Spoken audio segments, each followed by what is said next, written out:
ಕಣ್ಮುಂದೆ ಇಷ್ಟು non veg ಇದ್ರು ತಿನ್ನಕ್ಕೆ ಆಗ್ಲಿಲ್ಲ.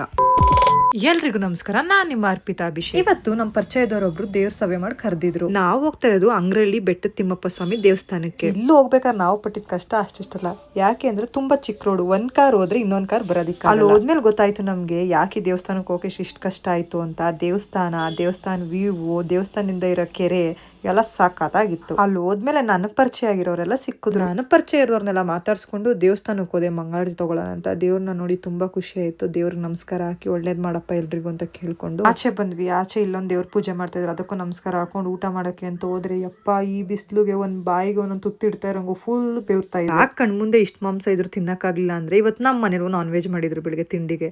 ಅಲ್ಲೂ ತಿಂದಿದ್ವಲ್ಲ, ಇಲ್ಲೂ ನಾನ್ ವೆಜ್, ಎರಡ್ ಕಡೆ ಅಂತ ತಿನ್ನಕ್ಕೆ ಆಗಲ್ಲ. ಅಷ್ಟೋ ಇಷ್ಟೋ ತಿನ್ಕೊಂಡು ನಾವು ಒಬ್ರು ನೆಂಟ್ರು ಮನೆಗೆ ಹೋದ್ವಿ. ಅಲ್ಲಿ ಹೋದ್ಮೇಲೆ ನನ್ ತುಂಬಾ ದಿನ ಆಗಿತ್ತು ಈ ಹುಳುಗಳು ನೋಡಿ, ಇದು ಚಾಕಿ ಹುಳ ಸರಿ ಅನ್ಕೊಂಡು ಇದನ್ನೆಲ್ಲ ಮುಗಿಸ್ಕೊಂಡು ನಾವು ಮನೆ ಕಡೆ ಬಂದ್ವಿ. ಮನೆ ಕಡೆ ಬಂದ್ಮೇಲೆ ನಾನು ಈ ತೋರಣ ನೋಡಿದೆ. ಸರಿ ತೋರಣ ಬೇಕು ಅಂತ ಇವತ್ತಿನ ವಿಡಿಯೋ ನಿಮ್ಗೆ ಇಷ್ಟ ಆಗಿದ್ರೆ ನಮ್ಮ ಪೇಜ್ ನ ಫಾಲೋ ಮಾಡಿ.